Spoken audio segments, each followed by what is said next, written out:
Nee, wie schön. Endlich wieder Zuschauer bei Brinkhoffs Ballgeflüster, bei der 36. Ausgabe.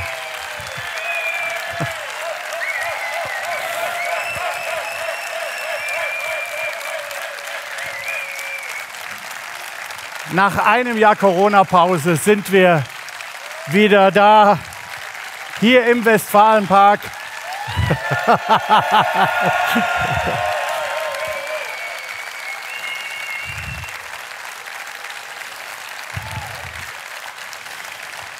Ich glaube, die Zuschauer am heutigen Abend wollen...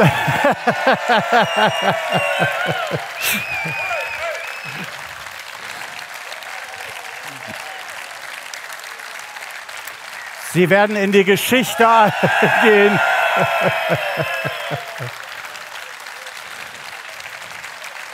Herzlichen Dank für die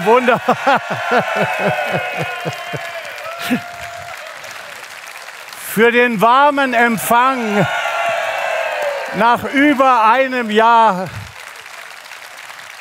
Corona-Pause. Geht's jetzt wieder mit Zuschauern los. Und ich werde jetzt, wo wir wieder mit Zuschauern senden können, natürlich hochkarätige Gäste präsentieren. Ich freue mich wirklich, es ist der Hammer, wer alles heute hier ist. Ihr werdet euch wundern. Mein erster Gast war bereits einmal bei uns zu Gast, vor exakt und ganz genau heute vor 5 Jahren. Seitdem ist bei ihm, allerdings bei uns auch, viel passiert. Aber damals wie heute freuen wir uns, wenn wir seine markante Stimme im Fernsehen hören. Wenn er Spiele kommentiert, erkennt man sofort, wer dort spricht. Herzlich willkommen, Wolf Christoph! Hallöchen! Guten Abend! Dankeschön! Vielen Dank! Danke sehr! Schön, wieder hier zu sein. Ich freue mich auch riesig, Wolf. Danke. Mein zweiter Gast, der ist zwar erst seit 2 Monaten hier bei uns und trotzdem ist er bereits ein BVB-Meistermacher. Warum? Das werden wir natürlich in der Sendung aufklären. Begrüßt ganz herzlich unseren Co-Trainer Alexander Ziegler!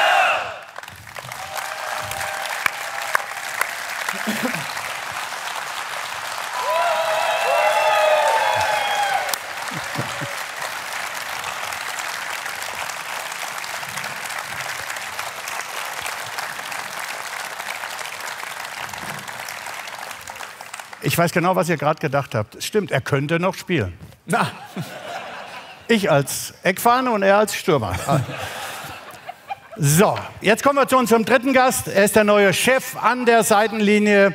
Auf seiner ersten Pressekonferenz beim BVB hat er gesagt, nach Dortmund passt Arbeiterfußball. Wir sprechen heute über diesen Arbeiterfußball, allerdings auch über seine Arbeit. Herzlich willkommen, unser Cheftrainer Marco.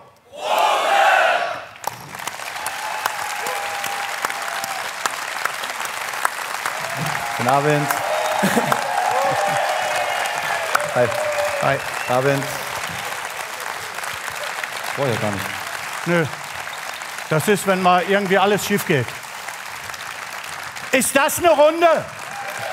Gut.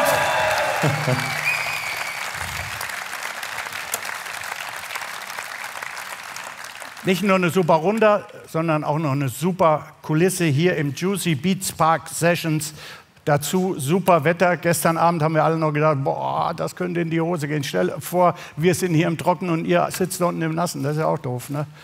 Wir haben es perfekt getroffen, da freuen wir uns riesig drüber. Die Ausgangslage nach diesem Wochenende ist natürlich nicht ganz so super. Deswegen müssen wir ganz kurz zurückblicken. Das verstehst du sicherlich, Marco und natürlich auch Zico. Marco, wie lange hast du an so Niederlagen zu knabbern? Es ist gut, dass du damit anfängst. Dann haben wir es hinter uns. Ne? Das gehört ja auch dazu, ist ja klar. Deswegen sind wir alle hier. Ich glaube, die Fans lieben den Verein. Die Fans wollen gerne erfolgreichen Fußball sehen. Das haben wir am Wochenende nicht so hinbekommen. Der Trainer hat damit meistens schon 1, 2 Tage dann auch zu tun.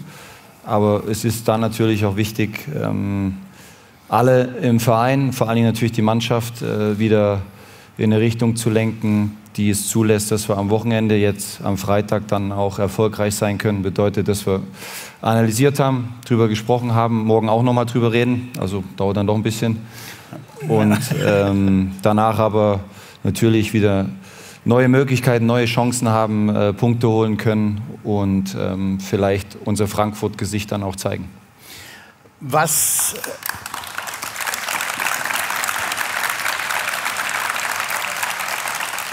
hilft dir am besten bei der Frustbewältigung? Gibt es da irgendwas, wo du dich abreagieren kannst oder wo du denkst, was weiß ich, ich gucke mir jetzt Benjamin Blümchen an und dann geht es mir gut? Benjamin Blümchen hilft nicht. Das ist Familie ist immer ganz gut, geht glaube ich jedem so hier, wenn man die Leute trifft, die man am meisten liebt.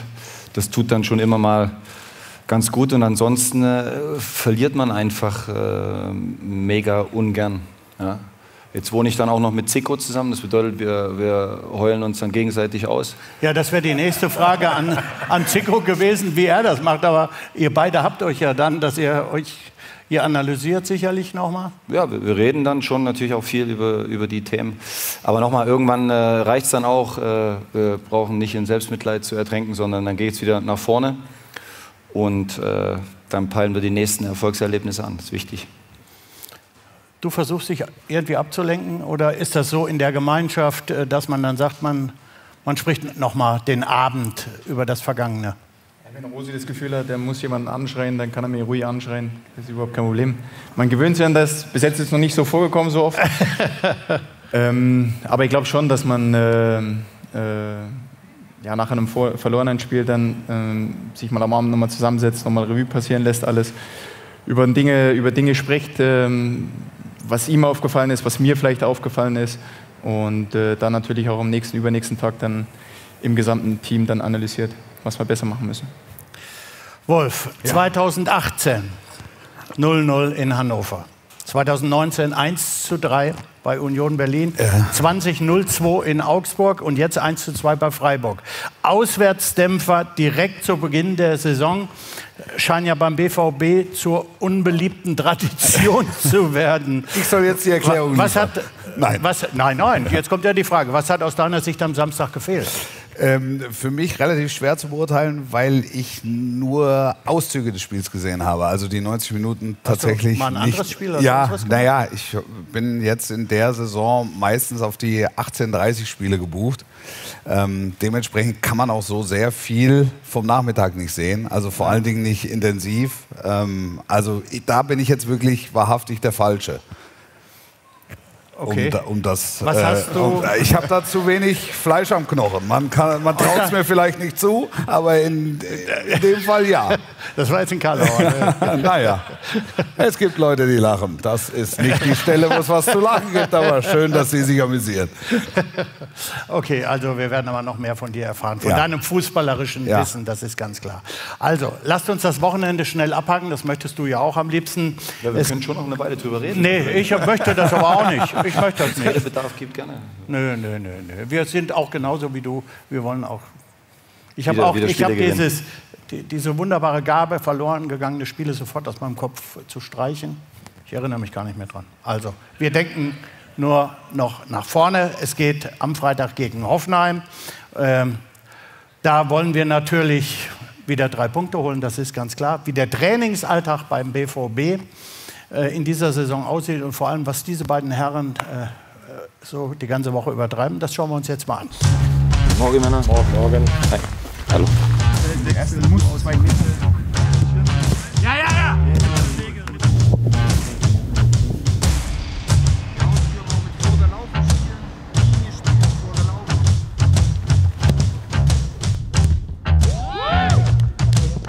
Nochmal 2 Minuten anschieben, kommt Männer. Hoppa. Ja, gut so, Top.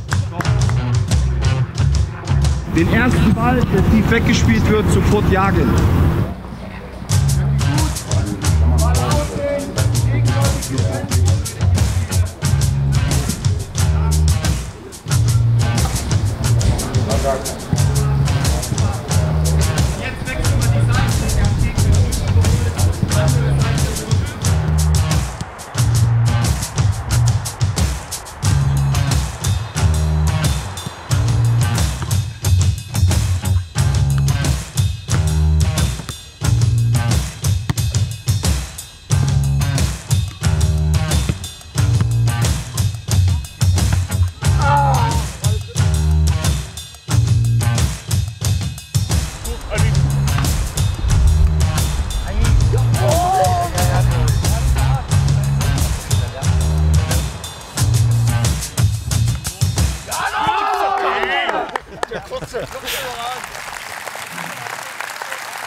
Abgesehen davon, dass man sieht, dass ihr Spaß beim Training habt, gibt es 2 Dinge, die auffallen. Zum einen, ihr seid sehr kommunikativ und ihr seid mittendrin im Geschehen.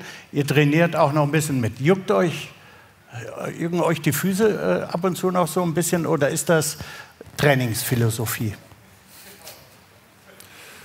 Ja, die Füße jucken schon, aber das Tempo ist natürlich viel zu hoch grundsätzlich. Also für Zico weniger als für mich.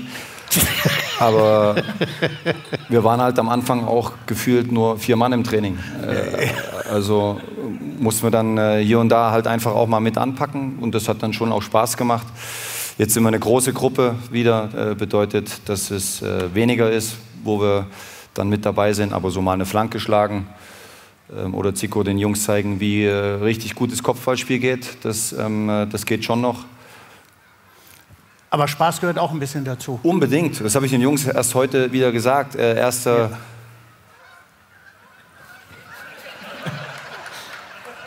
Herrlich. Holgersson ist unterwegs. Schnell nach Hause, es wird Winter. Die fliegen schon nach Süden. Ich habe den Jungs erst heute im Training wieder gesagt, wie wichtig es ist, auch nach so einem Spiel wie in Freiburg, weiter dran zu bleiben, an sich zu glauben und natürlich auch den nötigen Spaß in dem Training zu haben. Die Kunst ist es immer, richtigen Fokus zu haben, zu zeigen, dass man bereit ist, dass man da ist und trotzdem die nötige Lockerheit dann auch an den Tag zu legen, um die Qualität, die die Jungs auch haben, fußballerisch, dann auch zum Tragen zu bringen. Also Spaß ist schon auch ein Indikator dafür, wo wir als Mannschaft stehen. Ja. Jetzt habe ich gehört, letzte Woche gab es wichtiges Elfmeterschießen. Zico, Matze Kleinsteiber und du. Ich wollte nur eben fragen, wer gewonnen hat. Weißt du das? Mir wird ziemlich viel übermittelt. Wer denn? Trainer, ich wollte es nur wissen. Zahlen. Ja, und was ist passiert? Nee, ich wollte wissen, wer gewonnen hat. Ich glaube, Matze hat gewonnen. Hast du gewonnen? Wie, Moment? Ja, Fakt ist, eigentlich ging es nur um einen Verlierer. Ja. Ja. Ach so. Es ging um Eis und der Trainer hat den ersten reingechippt. Der Torhüter lag schon lange im Eck. Und den zweiten hat er dann sehr gut gehalten und den dritten habe ich 7 Meter übers Tor geschossen. Und bei einer Quote 1 aus 3 ist die Wahrscheinlichkeit relativ hoch, dass du am Ende dann verlierst. Und das war auch so. Ist ja schön, dass ihr solche Spielchen macht. Ja. Tut mir leid für dich. Oh. Alex, wir haben dich im Trainingslager auch beim Extra-Training mit Erling Haaland gesehen. Was kann der Stürmer Haaland noch vom Stürmer Zickler lernen? Erling, muss man echt sagen, hat schon Großartiges geleistet, jetzt in seinem jungen Alter, aber er hat natürlich auch noch viel vor sich und das heißt also, er muss halt auch noch viel lernen und das hat er auch jetzt am Wochenende wieder gemerkt, ja, also es ist jetzt nicht mehr so der keinen Namen hat, sondern er hat sich seinen Namen gemacht, das heißt, jeder Gegner wird sich darauf einstellen, ja, und jetzt ist es halt die Kunst, zum Beispiel für ihn dann trotzdem, auch wenn er vielleicht mehr zugedeckt wird, wenn er aggressiver verteidigt wird, da im Spiel zu bleiben. Das ist jetzt ein Beispiel. Der Marco hat auch gesagt, sein Kopfballspiel, auch an dem kann man mit Sicherheit noch arbeiten. Also er hat auch in dem mit seinen jungen Jahren noch viel Luft nach oben. Aber er ist ein herausragender Spieler, den ich sehr schätze. Seine Dynamik, den ich auch so ein Stück weit bewundere, unfassbar. Und es macht halt schon Spaß, dann auch mit so jemandem dann Extra-Training zu machen, weil man einfach sieht, er will, ja, er ärgert sich bei jedem vergebenen Torschuss und will dazulernen und das macht richtig viel Spaß. Aber wie gesagt, wir haben ja noch mehr Offensive. Also aus der Mucki ist mit Sicherheit noch einer, der lernen muss, der viel arbeiten muss. Und das macht schon Spaß dann auch mit solchen Jungs. Nochmal zu dir zurück, Marco. Du hast Arbeiterfußball angekündigt. Wie viel Arbeit war es der Mannschaft, diesen Arbeiterfußball einzuverleiben? Ja, ich habe jetzt nicht Arbeiterfußball erfunden oder einen ersten Ball genäht. Das ist ja... Es geht einfach darum, dass ich glaube, und ich selber habe ein paar Bundesligaspiele gemacht, wie ich dazu gekommen bin, weiß ich bis heute noch nicht, aber ich habe vor allen Dingen gearbeitet dafür und mit viel Mentalität mir dann schon ein paar Dinge auch erarbeitet, die dazu geführt haben, dass ich zum Beispiel auch mal gegen David Odonko dann hier bei der Borussia auflaufen durfte. Und ich habe einfach das Gefühl, dass das, wenn ich ins Stadion gehe, immer dazugehört und die Leute zum Beispiel einfach auch eine einfache Grätsche mal abfeiern. Also es muss jetzt nicht immer ein Tor sein, sondern es kann auch schon mal ein einfaches Signal sein, wo man alle im Stadion so ein Stück weit mitnimmt, weswegen man ins Stadion kommt, neben seinem Bier und der Wurst will man einfach ein paar Jungs sehen, die Bock auf das haben, was sie machen. Und an erster Stelle steht in jedem Beruf, glaube ich, erstmal Arbeit. Und danach kommt die Kür. Und da haben wir natürlich eine Menge zu bieten, was Fußball betrifft, weil wir echt hohe individuelle Qualität dann auch haben. Wenn ich Gio Reyna nehme, wenn ich Marco nehme, fußballerisch, wenn ich Jule Brandt nehme. Wir haben viele herausragende Fußballer, die wir ein Stück weit noch weiterentwickeln können und wollen. Aber ich finde es schon geil, wenn man bereit ist zu investieren, sich reinzuhauen und nach dem Spiel so richtig müde nach Hause geht und zufrieden, weil man dann auch mal 3 Punkte geholt hat, das gehört natürlich auch dazu, ja. Sich hinlegen kann und dann den nächsten Tag startet.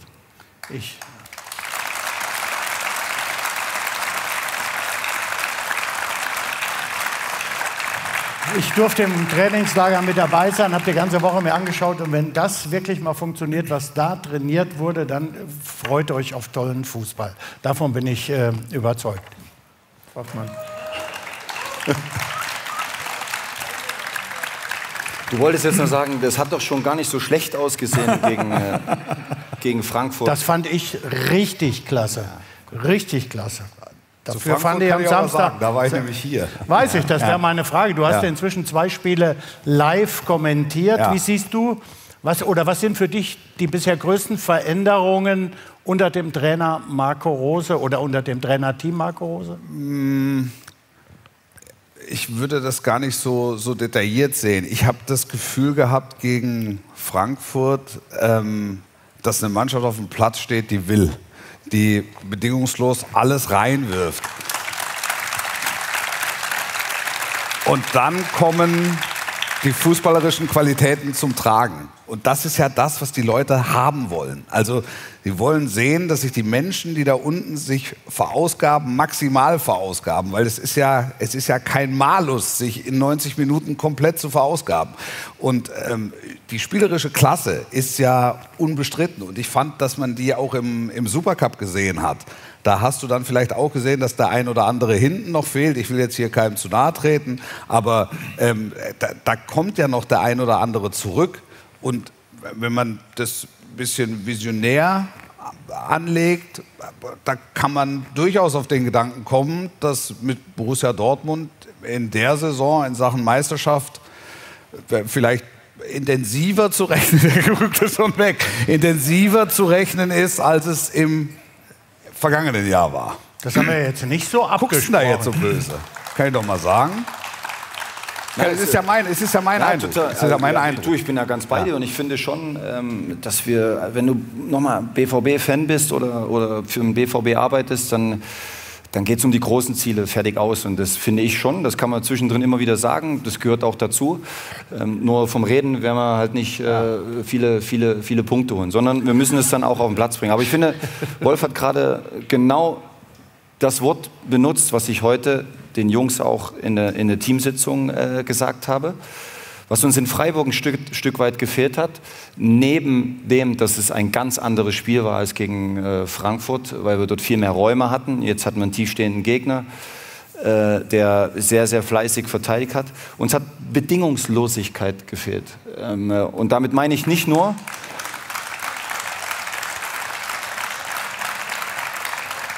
die grundsätzliche Haltung zum Spiel. Ich glaube, die Jungs wollten. Jetzt kommen ein paar Sachen zusammen. Es war extrem heiß. Wir haben am Dienstag gespielt. So, und dann kriegst du in der 6. Minute das Gegentor.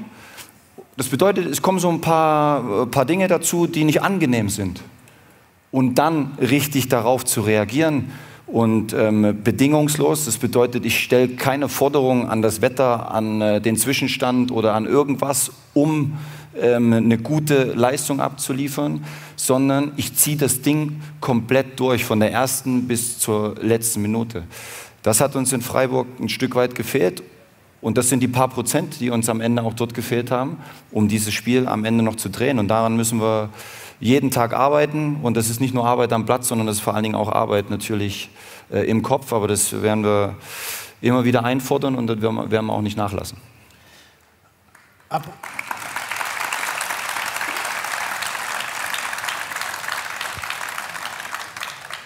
Apropos Arbeiten, Alex, vielleicht mal so zur Erklärung, wenn ihr zum Training geht, das sieht immer so abgesprochen aus, wer ist für was zuständig, wann legt ihr fest, welche Übungen an welchem Tag gemacht werden, wird das immer einen Tag vorher oder wird das für eine Woche gemacht? Ich glaube, das interessiert alle mal. Ja, ist natürlich je nachdem, wie der Wochenverlauf ist. Wenn natürlich englische Woche ist, dann ist es eher schwierig, inhaltlich dann noch großartig Dinge zu machen, dann werden wir uns eher vorbereiten dann auf den Gegner. Wenn normale Woche ist, dann natürlich auch schon mal am Anfang der Woche, was wollen wir in der Woche erreichen, dann am Tag nochmal im Detail werden die Dinge besprochen und dann natürlich im Training umgesetzt dann, gemeinsam. Wir kommen jetzt zum Quiz-Taxi. Hab's schon gelesen. Oh. Ich fand's lustig. Ich nicht. Was passiert jetzt? Das war das Zeichnen, oder? Ist das ein Insider oder was? Ja, Schaust dir an. es war wirklich sehr schön und das wollen wir, auch der spielt noch eine Rolle, aber lasst es uns eben gemeinsam anschauen. Ach Gott. Nach oben, nach unten, Glühlampe. Was ist denn das, ein Seil? Ich kann leider nicht sehen, was Marco malt, aber es scheint sehr interessant zu sein. Flasche. Korkenzieher. Fußballbegriffe, Alex! Also, Das ist ja auch ein kurzer Name, gell? Ich weiß gar nicht, ob ihr das schon kennt. Ob wir den schon kennen? Ist der neu oder was? Hast du einen neuen geholt, ohne dass ich das weiß, oder wie? Fußballbegriff. Sag mal, Fußballbegriff, Korkenzieher. ja, schaut aus wie ein Korkenzieher. Aber was ist, wenn ich keinen Bock auf 3 Eier habe, dann okay, wenn ich 3 Punkte holen will, dann Mach ich das schon mal. ja. Mal doch mal ein Fußballfeld, ein Pfeil. Richtung, Spielrichtung. Ja, was soll das sein? Ist die Zeit rum? Darf ich ihn schlagen? Normal ist die rum, aber ich höre euch so gerne zu. 3 Eier. 3 gekochte auch noch, 3 Spiegeleier. Kann man dann überhaupt noch laufen? Ich weiß das gar nicht. Ich sag, das stimmt nicht. Jetzt bin ich gespannt. Okay, Erklär's ich habe mir. eigentlich nicht reden, aber das ist ein Korkenzieher. Zieher. Was gibt's für Begriffe im Fußball mit Zieher? Zieher. Kannst du nochmal sagen? A7, B09 oder 11. Ja, also eigentlich ist es ja dann auch leicht. Am Seitfallzieher. Ja, aber gut, aber was soll das sein? Ja, aber da war ich mit meinem Korkenzieher war ich super. Nächste Frage bitte.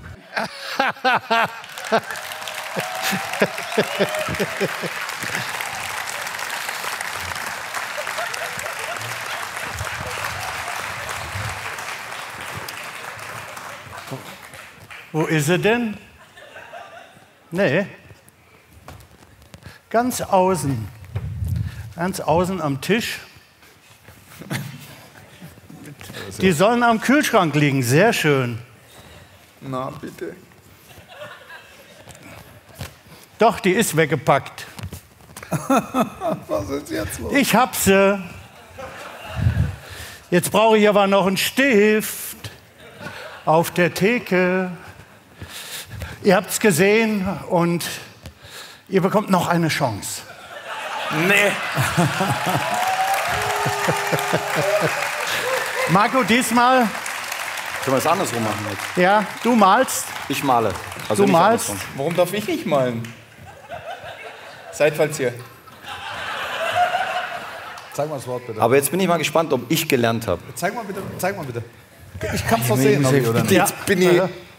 Also, wir sind heute mal nicht so gemein. Du hast Zeit. Ja, Okay. Also, du darfst. Da? ein Tor. Das kann ich nicht gelten lassen. Flanken. Das ist schon noch 0,9 Sekunden. Wie macht man sowas? Jetzt ist der Heimwerker Ich kann auch gefragt. so schlecht malen, ey. Das sieht man aber nicht. Ein Herz. Eine 8. Ja, das ist schon gar nicht schlecht. Flügelzange. Hey! Ey, Russi, das ist überragend.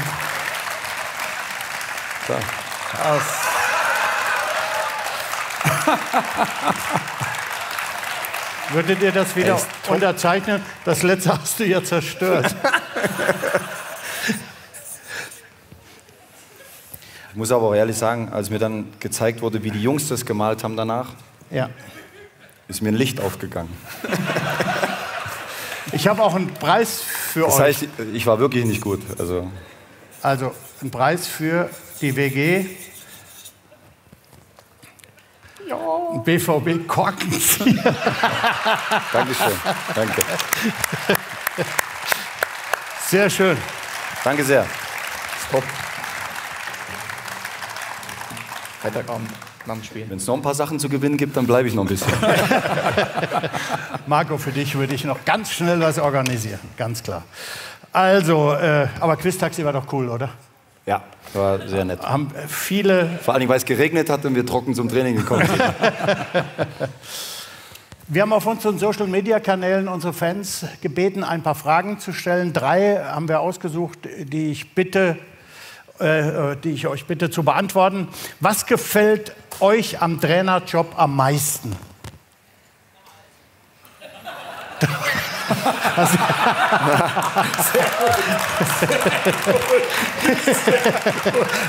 Das ist Ruhrgebiet. Ist ehrlich.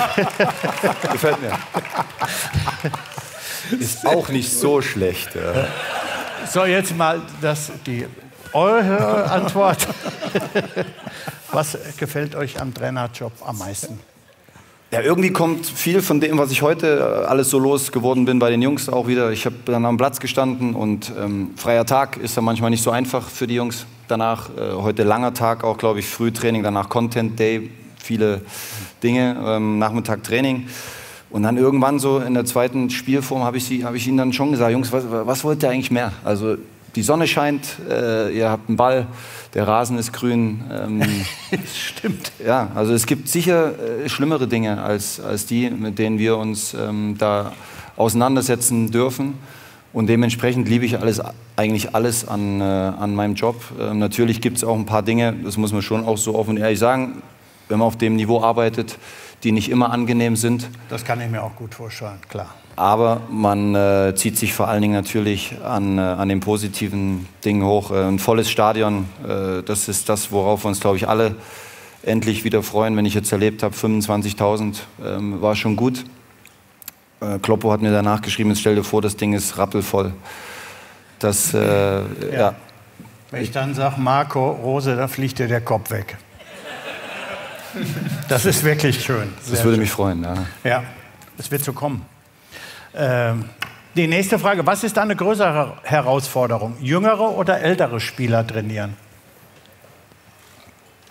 Also ich muss sagen, ich bewundere echt teilweise so U7 oder U8-Trainer.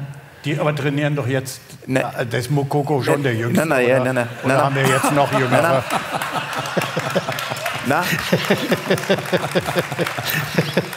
Aber nur mal wo es jetzt auch nochmal um den Trainer, was am schönsten ist.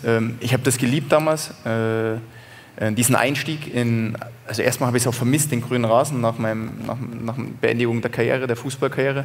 Das erste Jahr war ich froh, dass es mal vorbei war, dass man einfach ein bisschen Abstand kriegt, aber dann vermisst man das Ganze wieder. Und ich habe zum Beispiel geliebt diesen Einstieg im Nachwuchs, dort mit teilweise Kindern noch zu trainieren, zu entwickeln, selbst sich auszuprobieren, selbst sich dann auch zu finden, zu entwickeln. Und ich habe damals schon bewundert, so U7, U8-Trainer, jetzt weiß ich auch, dass du natürlich die Jüngeren oder die Älteren bei uns meinst, aber ich habe das echt bewundert, mit welcher Hingabe sie das auch gemacht haben und wie sie sich beschäftigt haben mit denen.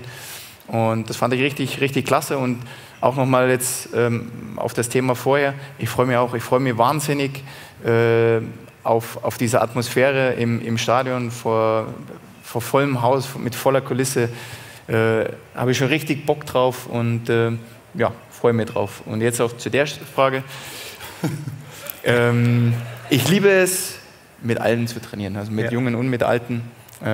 Das mit den Jungen ist ja geblieben. Weil ich glaube einfach, dass man in jedem Alter dazulernen kann. Und die letzte Frage an euch beide. Was bringt ihr mit in den Verein? Oh, eine sehr interessante Frage.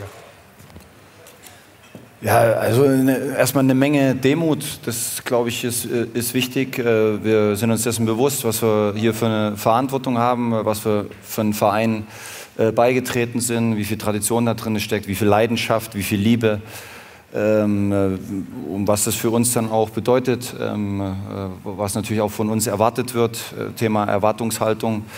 Aber vor allen Dingen bringen wir mit ein, dass wir relativ normale Typen sind und man mit uns immer grundsätzlich über alles reden kann, wir gerne überall dabei sind, wir nicht irgendwo in irgendwelchen Sphären schweben, nur weil wir jetzt Fußballtrainer sind und im Profigeschäft arbeiten, sondern wir sind ganz normale Menschen und das ist, glaube ich, schon mal ein ganz wichtiger Faktor, um so einem Verein wie Borussia Dortmund beizutreten. Ein bisschen was über Fußball wissen wir auch, nicht ganz unwichtig, denke ich, glauben wir zumindest. Und das versuchen wir jetzt an die Jungs weiterzugeben. Ich freue mich auf die nächsten, hoffentlich viele Jahre. Es macht sehr viel Spaß.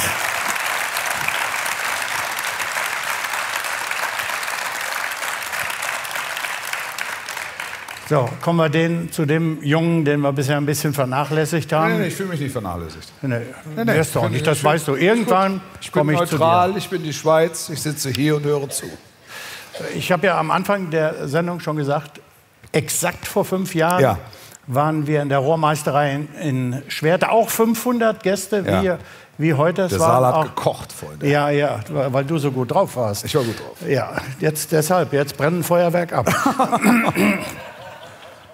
Aber in den 5 Jahren ist viel passiert, Wolf. Ja. Also nicht nur bei dir, du bist inzwischen zweifacher Vater, das 2 stimmt. Töchter. Das stimmt. Wir haben auch 2 Goldjungs dabei bekommen, DFB-Pokal. Ja. Erste Frage an dich, wie ist das Leben so als Familienvater? Interessant.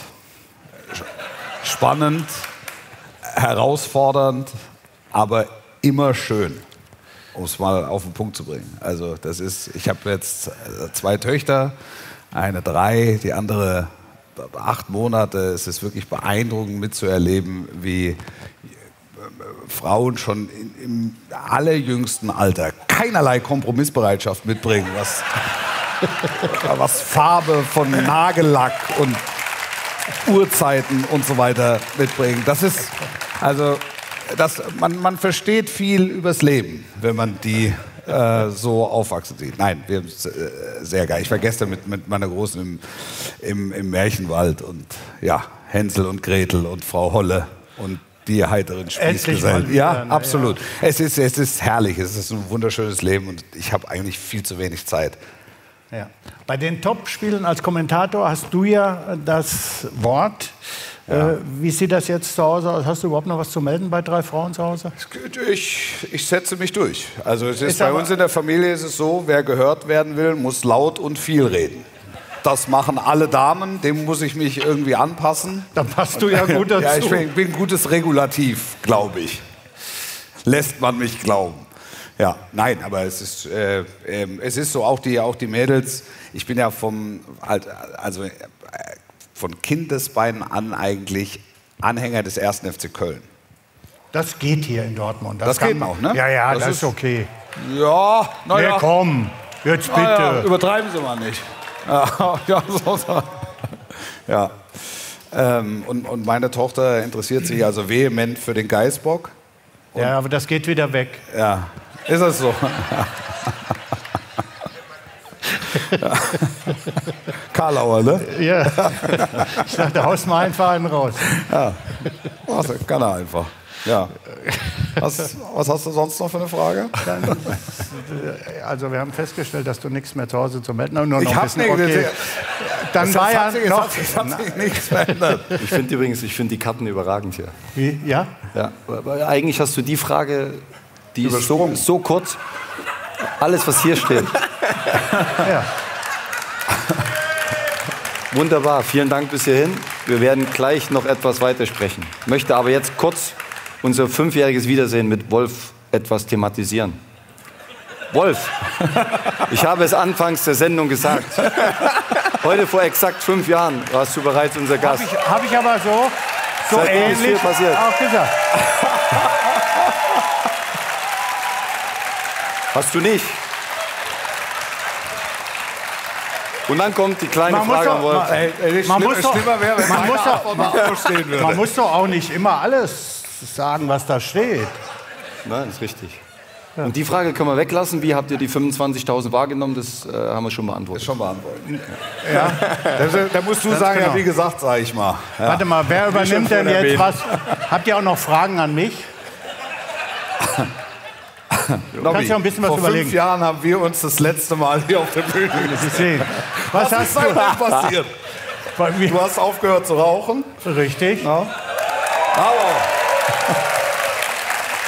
wir haben uns viel zu wenig gesehen in den 5 Jahren. Das stimmt. Aber Zico habe ich auch viel zu wenig gesehen. Der war auch immer weg. Warst du denn? Ja. Weg. 5 Jahre. Wir werden das nachholen. Ja. Da gab es aber auch noch zwischendurch die Corona-Pandemie. Ja. Steht hier, ja? Ja. Und dann war ja da noch die Corona-Pandemie. Du hast genau. Ja. Zu deinen Erlebnissen bei Geisterspielen hast du ja auch ein Buch geschrieben mit dem Titel Geisterball. Jetzt, wo du sagst, ja. Wie sehr haben die Spiele ohne Zuschauer deine Arbeit, deine Art zu kommentieren beeinflusst?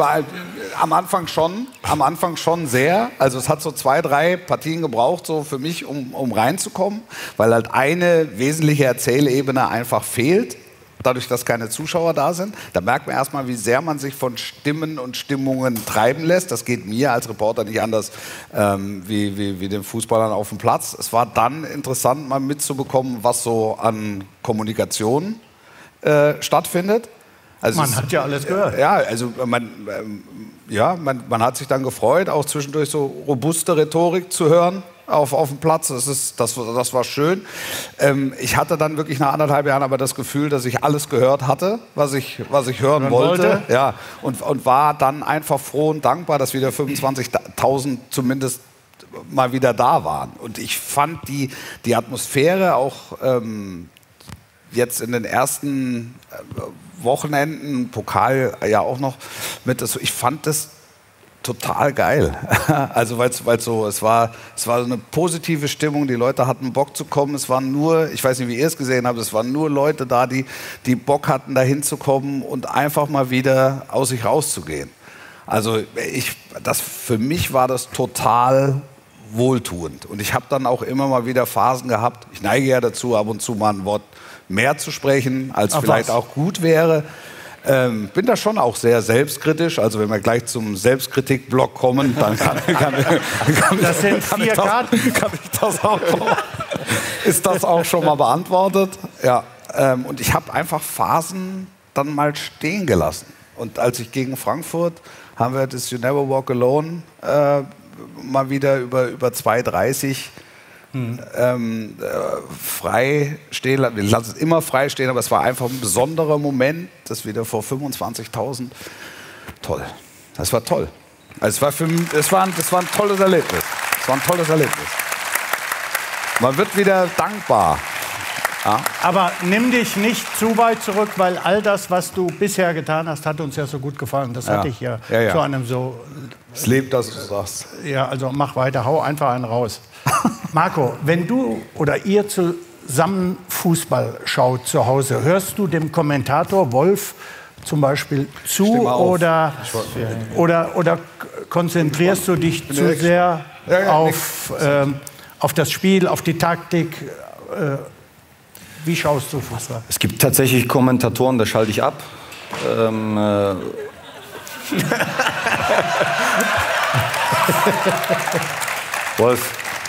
Wolf gehört jetzt nicht zu der Kategorie, ganz im Gegenteil. Nicht zu der Kategorie. Wo ich abschalte. Mal lauter.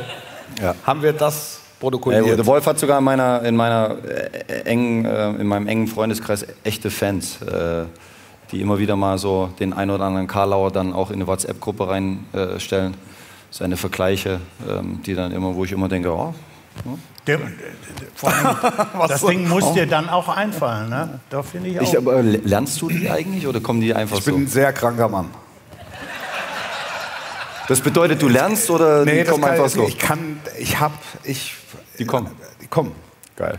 Manchmal. Also auch nicht immer, aber manchmal kommen die. Ja, aber die musst du doch irgendwann mal gelernt haben. Wieso? Wie meinst du das? Ja, da kommt so viel raus, das kann... Nein, also ich rede ja auf dem Sender nicht anders, wie wenn wir uns vorm Spiel besprechen oder wenn wir uns vor oder nach dem Spiel treffen. Ist es ja, ich muss mich ja nicht verstellen. Also geht ja jetzt kein Knopf an. Du bist heute so gehemmt. Hau doch, was ist denn los? Nee, da hatte ich eine gehemmte Woche. Ja? Ja, wenn ich heute bin, bist du? Ja, du bist so, ja. Gehemmt. Nee, gehemmt nicht, aber... Anders. Ich kenne dich anders. Ich habe da was reinmachen lassen. Wie war die Frage? Frage an dich. Wie sehr bist du auf die Vorgespräche mit den Trainern angewiesen und wie ist die Kommunikation mit unserem Trainer, mit Marco? Gut. Sehr gut. Schön. Ich sage ja, er ist heute anders. Nein, ich lerne in jedem und mit jedem Gespräch mit einem Trainer oder auch einem ehemaligen Profi, weil die Brüder halt einfach so viel mehr über diesen Sport wissen als ich. Und das sind für mich immer bewusstseinserweiternde Momente. Ja, das ist so. Das ist so. Das Krasseste ist schon das nächste Meistermacher. Da bin ich auch mit gemeint, oder was? Nein. Trainer, konzentrier dich. Das Krasseste, die krasseste Phase, die ich hatte, wenn ihr bitte wieder zuhören wollt jetzt. Entschuldigung. Ich kann auch. Zu Hause. Du bist ein kranker Mensch. Ja. Benjamin Blümchen. Nein, die krasseste Phase, wo ich das meiste gelernt habe, war von Louis van Gaal. Das war in der Zeit, als er bei den Bayern war und ich viel Champions League mit den Bayern übertragen habe und er sich wirklich die Zeit genommen hat und da mit Magnetmännchen mir alles aufgemalt hat. Er hat mir Dreiecke gezeigt, die ich vorher nie gesehen habe. Er hat mir Vierecke gezeigt, von denen ich nie was wusste. Er hat Spielverläufe skizziert für mich und es kam dann abends so. Ehrlich? Ja. Die Bayern spielten gegen Manchester United und der sagte zu mir, ich habe den Jungs natürlich gesagt, erster Ball nach Anpfiff immer lang auf die rechte Seite. Da stand der Holger Bartstuber, die Älteren werden sich erinnern, hat hinten links verteidigt. Ja, so, jetzt kommen wir langsam in Fahrt. Mehr Alkohol. Anstoß, Manchester United, Ball lang auf die rechte Seite. Bartstuber stand ein bisschen schief zur Welt, nagelt, glaube ich, Nani um in dem Moment. Freistoß für United rein, Rooney, Tor 0-1. Unten der Holländer durchgedreht. Also der hat wirklich ins Häuschen gebissen. Der konnte wahnsinnig durchdrehen. Da war Louis van Gaal wirklich Experte. Ich habe nie jemanden so durchdrehen sehen wie den. Aber in dem Moment wusste ich, warum er durchdreht. Weil er mir mittags gesagt hat, achte drauf, erster Ball immer rechte Seite, habe ich den Jungs gesagt, da kann nichts schief gehen. Zeitsprung. Und ich konnte das dem Fernsehzuschauer dann eben so mitteilen, also ich konnte verbalisieren, seinen Ärger, der für den Fernsehzuschauer sichtbar war, konnte ich verbalisieren. Und das war gut. Also jetzt zumindest mal für mich, aber auch für ihn, weil ich ihn natürlich ein Stück weit aus der Schusslinie genommen habe. Jetzt muss man natürlich ein gewisses Vertrauensverhältnis auch zueinander aufbauen, dass die wissen, dass ich nichts sage und das mache ich auch nicht und das muss man sich erarbeiten. Und dann ist es für alle schön. Also für den Fernsehzuschauer ist es schön und für mich ist es schön und ich kann vielleicht das ein oder andere Mal den Trainer auch aus der Schusslinie nehmen, weil ich sage, nicht der Plan war scheiße, sondern... Ne? Ja, jetzt wird es wieder ein bisschen lustiger. Ich habe noch eine knifflige Quizfrage für mich? dich. Ja. Und jetzt, lieber Wolf, steht da. Ja. Was habe ich weggelassen? Dein Lieblingstier? Welches waren die beiden wichtigsten Tore in der Karriere von Alexander Zickler für Borussia Dortmund? Tja, jetzt sind wir nämlich bei der 1 Millionen-Euro-Frage. Wenn du die beantwortest, Wolf, was ist dann? Fahre ich dich heute Abend ins Hotel. Ich weiß es nicht. Ich weiß es wirklich nicht. Ehrlich nicht? Nein, ich weiß es nicht. Soll ich sagen? Bitte. Saisonfinale 94, 95. Wir gewinnen am 34. Spieltag zu Hause gegen den HSV mit 2:0, um allerdings nach 32 Jahren die deutsche Meisterschaft wieder mal nach Dortmund zu holen, mussten die Bayern gegen Werder Bremen gewinnen. Und dann passierte das. Ein Spieler.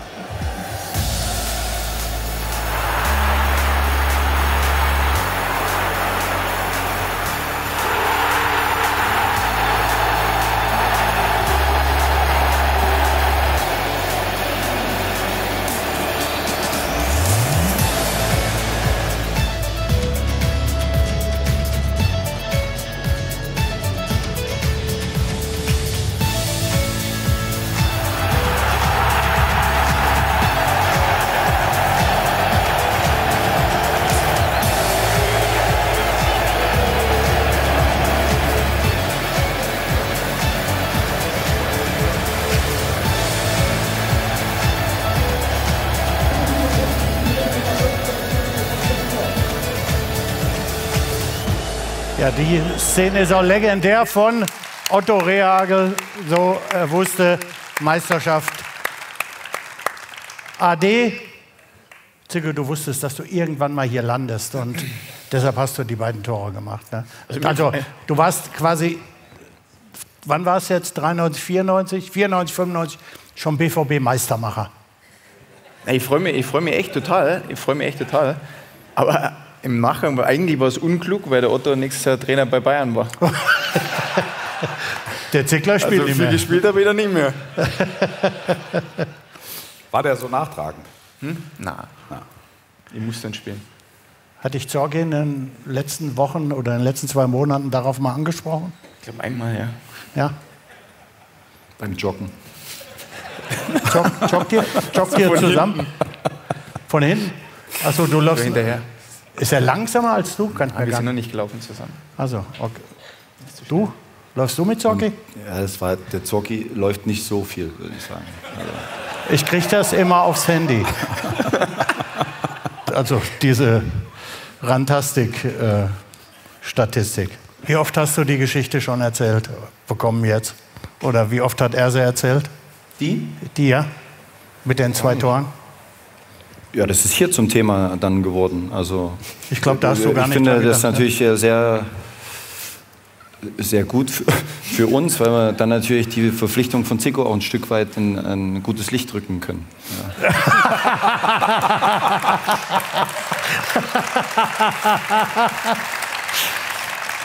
Also das heißt, er ist nicht nur inhaltlich gut und wertvoll für uns, sondern er hat tatsächlich auch schon was für den Verein geleistet. Ja. Wie war eigentlich so deine Fußballerkarriere? Dann lass uns auch mal. Kurz, stark. Ja? Kurz und stark, hast du gesagt? Kurz und. Wo hast du gespielt? Kurz. Wie? Ich habe gespielt beim FC Frickenhausen am Fuße der Schwäbischen Alb. Ja, die kennen wir nicht. Ja, weiß ich. Das ist ja. Na, was soll ich sagen? Das war Was war's für eine Position hast du gespielt? Ich war so ein Mittelfeldstehgeiger. Ich konnte ganz gut mit dem Ball umgehen. Ja, das glaube ich. Ja, hatte einen ganz guten Schuss. Allerdings nur mit rechts, der linke nur zum Stehen. War jetzt ja, so ein bisschen lauffaul. Und so der lauffaule Mittelfeldstehgeiger war schon ab Bezirksklasse nicht mehr so gefragt. Aber ich habe immer gern gespielt. Marco, mich würde mal interessieren, was sagt der Trainer Marco Rose über den Spieler Alex Zickler? Ja, ich weiß ja, wo Zico herkommt. Wir kommen ja alle beide aus Sachsen. Und Ja, wir können immer nur so reden. bei Dynamo angefangen zu spielen, Dynamo Dresden, und ist dann natürlich einen außergewöhnlichen Weg gegangen. Es ist eine absolute Stärke, natürlich sein Tempo, war ein unglaublich schneller Spieler. Deswegen auch Bayern München, weil das Stadion hinten raus viel Platz hatte. In den engen Fußballstadien hätte Zico jetzt wahrscheinlich schon ein Thema,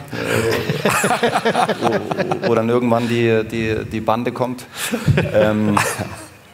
Aber ich denke, komm du mal nach Hause, ey. außergewöhnliche Karriere, glaube ich. Ja, mehrfach deutscher Meister, Champions League-Sieger. Und außergewöhnliches Kopfballspiel, das ist das, was die Jungs übrigens jetzt gerade versuchen, bei ihm dann auch zu lernen. Hat er immer noch. Also wenn die Flanken so kommen, dann ist sein Kopfball wie ein Torschuss. Das können wir Obwohl jetzt auch du noch. auch hervorragend flankst mit der linken Klebe. Muss man auch dazu sagen, ja. Ja, sollte nicht unerwähnt bleiben. Ja. Ist sicher richtig. Die kann man ja gar nicht drüber köpfen. Was sagt denn der Spieler Alex Zickler über den Trainer Marco Rose? Jetzt kannst du zurückschlagen. Warum nicht über den Spieler Marco Rose? Dann such dir was aus. Na, über beides. Ich muss sagen, ich habe ja Marco vor einigen Jahren dann kennengelernt in Österreich. Und er ist dann Cheftrainer geworden, damals von der U16. Und ich habe ihn echt googeln müssen. Also, ja, aber das. Nein, das war.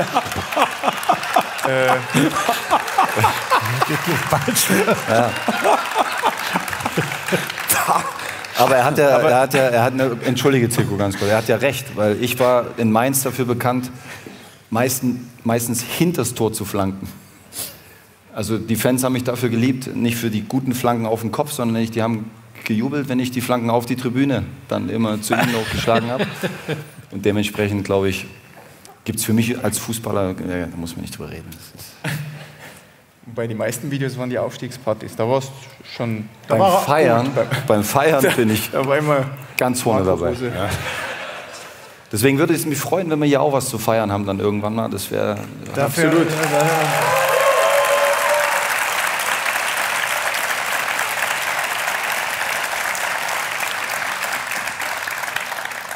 Aber nachdem ich dann gegoogelt habe und wusste, wer er ist, muss ich echt sagen, Hut ab. ist, nicht Hut ab. Ist wirklich auch sowas wie eine Freundschaft entstanden jetzt über die Jahre. Ich habe Marco extrem schätzen gelernt. Er ist ein überragender Mensch, der trotz dass er jetzt diese Position auch hat, extrem auf dem Boden geblieben ist, für den das Team extrem wichtig ist und der dir auch immer auf Augenhöhe begegnet. Und ja, also er schaut auch da nicht nur aufs Team, sondern auch, was nebendran passiert. Also wie gesagt, Staff sowieso, aber auch alle, die nebendran irgendwo was mit dem Verein zu tun haben. Also da wird keiner zu kurz kommen. Ja, er ist ein absoluter Familienmensch. Jetzt sind wir deswegen auch in dieser WG, weil meine Familie natürlich in Salzburg ist, seine von Marco in Leipzig. Und wie gesagt, es funktioniert, das passt einfach. Sieht so auch aus. Ihr versteht euch sehr gut und ihr wollt alle, wie wir, Erfolg haben und Siege erringen. Und wenn wir dann danach feiern können, dann freue ich mich auch schon drauf, Marco Rose zu sehen. Dein Abschlussurteil, Marco Rose und Alexander Zickler bei Borussia Dortmund. Wie gut passt das in deinen Augen und deiner Meinung nach? Und vor allen Dingen, wie erfolgreich kann das sein? Passt sehr gut, kann maximal erfolgreich sein. Also, ich kenn die zwei Jungs ein bisschen, also auch noch aus der aktiven Karriere und sind super Jungs. Also, da ist völlig unabhängig vom Fußball erstmal. Sind super Jungs. Also ich bin nach München gekommen, da hat hier die Generation Zickler eine deutsche Meisterschaft nach der anderen gefeiert. Da standen wir da im Maximilians, da kam der Bayern-Tross rein, kamen wir reinmarschiert, Effe vorne weg, die Karawane hinterher, Frauen dabei, teilweise sogar die eigenen. Da waren 150 Leute und es war alles möglich. Und ich war tief beeindruckt, weil ich war 21, 22, frisch in München und denke, boah! So, aber dann lernst du die Charaktere kennen und sagst, Ja, das sind völlig bodenständige, klare Jungs. Und in Mainz auch. Marco vorne auf der Lok und bumm zum Aufstieg. Also es hat alles, also es sind einfach gute Typen. Ich weiß jetzt nicht, wie gut sie als Trainer sind, weil ich sonst wären sie nicht hier. Ja, ich kann es nicht aus dem eigenen Erleben sagen. Ich kann sagen, dass wir sehr gute, sehr fundierte Gespräche führen. Und deshalb glaube ich, dass maximaler Erfolg möglich ist. Und ich wünsche es mir als Fernsehschaffender, dass Dortmund ein echter Herausforderer wird. Damit fangen wir am besten am Wochenende direkt mit an. So, jetzt habt ihr euch sicherlich schon gefragt, was ist denn das für ein cooles Bühnenbild da hinter uns? Ja. Was ist das? Das war die erste Frage, die ich mir gestellt habe. Ja, Fragmente von etwas, ja, Ich sag, das ist genau. das zweite Gewinnspiel ist das. Da gibt es den zweiten Korkenzieher, damit jeder einen hat. Nein, wir schauen uns mal an, was das ist.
Das sind Teile der riesigen Fan-Choreografie vom letzten Pokalspiel.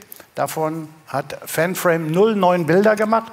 Die werden in den nächsten Wochen für einen guten Zweck versteigert. Ihr solltet auf allen Kanälen von Borussia Dortmund immer ein bisschen mal reinschauen. Dort könnt ihr euch anschauen, was für ein Preis momentan aktuell ist. Ja, jetzt sind wir fast schon fertig. Ja. Du hast gesehen, gerade im Beitrag, im Mai nach Berlin fahren, lohnt sich. Meine Tochter hat am Endspieltag ihre Jugendweihe, Firmung heißt das. Da wirst du wohl nicht hin können. Ich hatte ja schon gesagt, dass das schwierig wird. Das wäre schön, ne? Ja.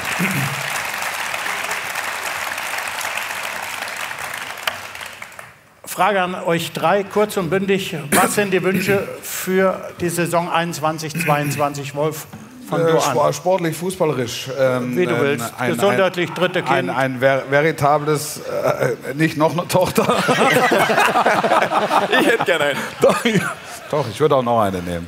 Aber erstmal noch nicht. Nein, ein veritables Titelrennen. Einen echten Herausforderer, begeisternde Spiele hier und tollen, mitreisenden Fußball. Alex? Das wünsche ich mir natürlich auch. Volle Stadien bald und natürlich maximalen Erfolg. Okay. Marco? Ja, ich denke, Wolf hat schon sehr viel gesagt von dem, was wir den Leuten hier natürlich bieten wollen. Klar, kommt ein neues Trainergespann, alle Leute sind gespannt, der sitzt hier, wie ist er, wie tickt er. Nochmal, ich und mein Trainerteam, wir sind hier, um guten und maximal erfolgreichen Fußball zu spielen und wir sind uns dessen bewusst, dass wir dafür immer wieder auch am Anfang vor allen Dingen das ein oder andere Ergebnis brauchen, was uns hilft, was uns alle bestärkt. Und für mich wäre das Schönste einfach, wenn wir alle Borussen gemeinsam zusammen durch jegliche unterschiedliche Phase in die Saison gehen und am Ende dann irgendwas zu feiern haben, weil dann zeige ich meine ganze Stärke. Auf der Lock.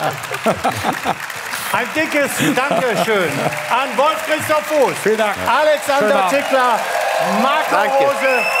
Ein dickes Dankeschön an euch, dass ihr heute gekommen seid. Ich hoffe, ihr habt eine unterhaltsame Stunde hier gehabt. Habt etwas von unseren Trainern und natürlich auch von Wolf erfahren. Ein dickes Dankeschön an Brinkhoffs. Wir stoßen jetzt gemeinsam an zum 36. Mal Partner vom Brinkhoffs Ballgeflüster. Kommt gut nach Hause, drückt am Freitag unseren Jungs die Daumen. Schön, dass ihr hier wart. Danke und tschüss.